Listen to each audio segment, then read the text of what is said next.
Shrimad home remedies में आपका स्वागत है और हम आपको बताएंगे द्रोण पर्व के बारे में। द्रोण पर्व शुरू होता है जब द्रोणाचार्य को सेनापति बना दिया जाता है और जब उनकी मृत्यु होती है वहां पे द्रोण पर्व शुरू खत्म होता है। अभी पितामह भीष्म के हाथ होने के बाद आचार्य द्रोणाचार्य को सेनापति बनाया जाता है। सेनापति बनने के बाद द्रोणाचार्य प्रॉमिस करते हैं कि जिस तरह भीष्म पितामह ने तुम्हारी रक्षा की थी मैं भी उसी तरह से तुम्हारी रक्षा करूंगा। और उनको सबसे बड़ा जो चिंता रहता है वो धृष्टद्युम्न की चिंता रहता है। उनको मालूम था कि उसका जो जन्म हुआ है वो उन्हीं की मृत्यु के लिए हुआ है। दुर्योधन द्रोणाचार्य से कहता है कि आप उसकी चिंता मत करो, आप एक काम करो, आप सिर्फ युधिष्ठिर को पकड़ लो। अगर आपने युधिष्ठिर को पकड़ लिया तो पूरा युद्ध रुक जाएगा और जन संहार भी पूरा रुक जाएगा। तो बोलते ठीक है, उसको पकड़ने के लिए एक षड्यंत्र करते हैं।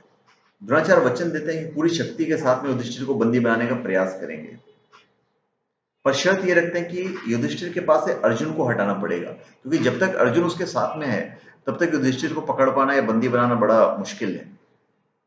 इस पर त्रिगर्त देश के जो राजा रहते सुशर्मा तथा संस्तप्पक, वो लोग विश्वास दिलाते हैं कि युद्ध क्षेत्र से वो अर्जुन को दूर हटा लेंगे और जब अर्जुन दूर जब हट जाएंगे तो आप उनको अरेस्ट कर लीजिएगा या उनको बंदी बना लीजिएगा।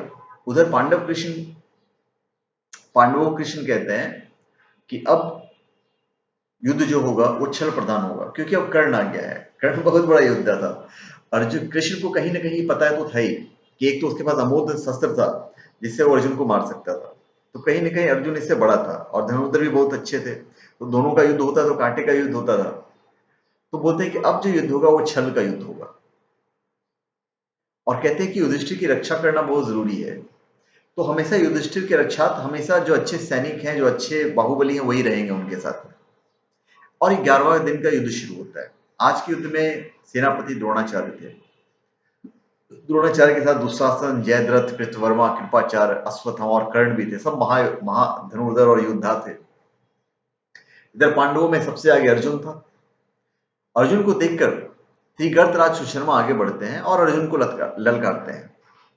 अर्जुन सात्विकी को बुलाकर कहता है कि आचार्य द्रोण की पूर्व रचना युधिष्ठिर को पकड़ने के लिए की गई है, तुम सावधान रहना।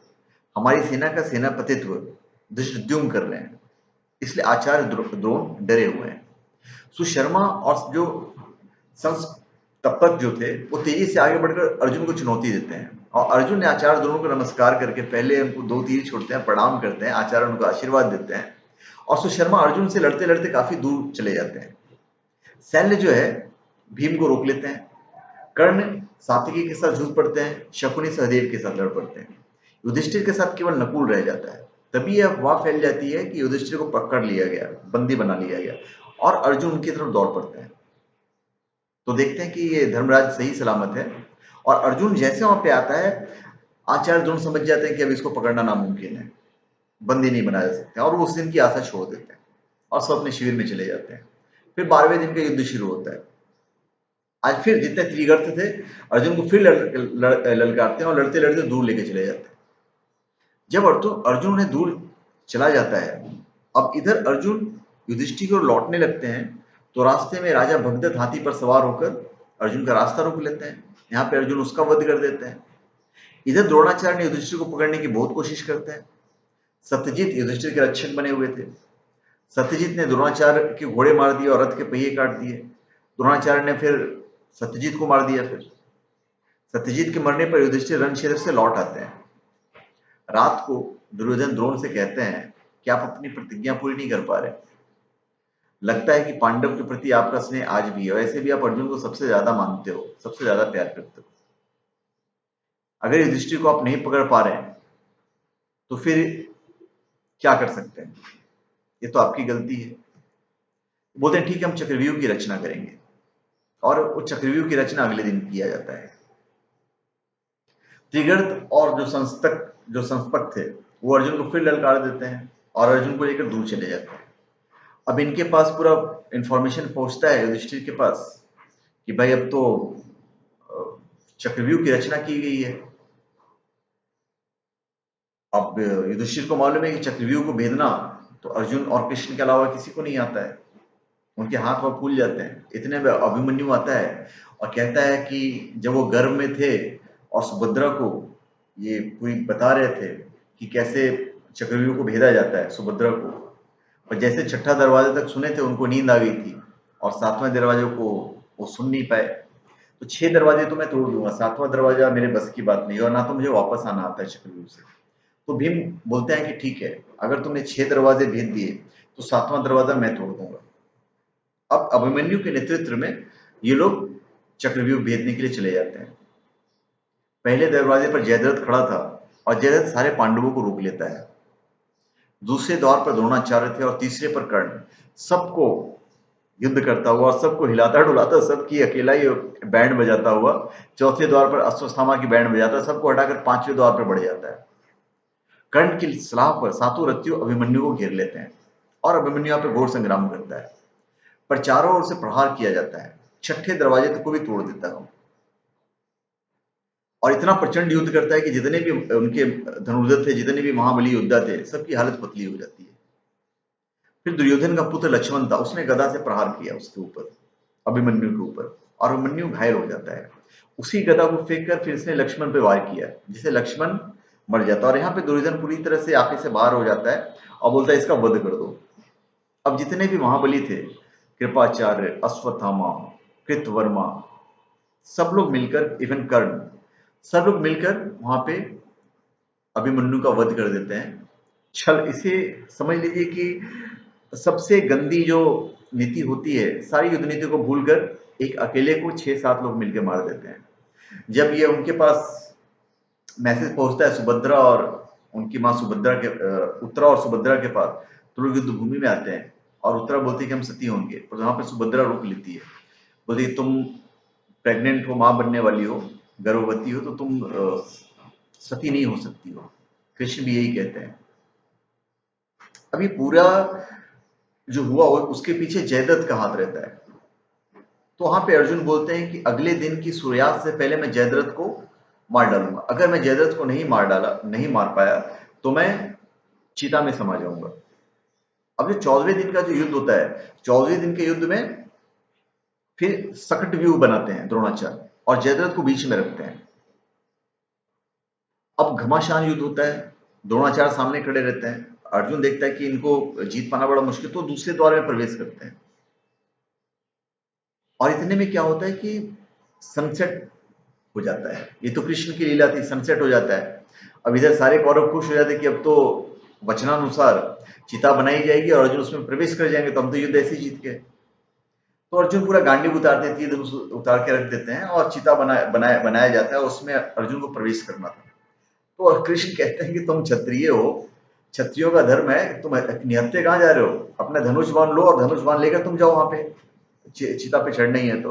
और वो गांडी उठा के पूरा उठा के चिता की तरफ जाते हैं। इतने में बादल हटता है और सूरज दिख जाता है, और जैसे सूरज हटता है वहीं पे कृष्ण कहते हैं कि वान चलाओ, और वो वान चलाते हैं और उसका गर्दन कटता है और उड़ता है आकाश की तरफ। उसके सर को ये वरदान के लिए, श्राप के लिए कि जहां भी गिरेगा वहां पे तबाही मच जाएगी, तो उसके सर को आकाश में टुकड़े टुकड़े कर देते हैं अर्जुन, और जयद्रथ का वध होता है 14वें दिन। अभी रात को कृष्ण कहते हैं कि जब तक इसके पास, कर्ण के पास अमोघ अस्त्र है, तब तक अर्जुन की जान को खतरा है। उसका अमोघ अस्त्र उसके हाथ से निकालना पड़ेगा।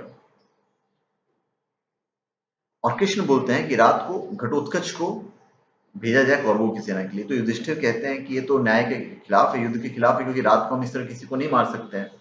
बोलते हैं कि अब ये छल का युद्ध हो चुका है, तो घटोत्कच को लाना ही पड़ेगा अगर अर्जुन को बचाना है तो। और घटोत्कच तबाही मचा के रख देता है पूरे कौरव सेना की रात को, क्योंकि वो मायावी युद्ध करता है। दुर्योधन पूरा बौखला जाता है और पहुंचता है कर्ण के पास।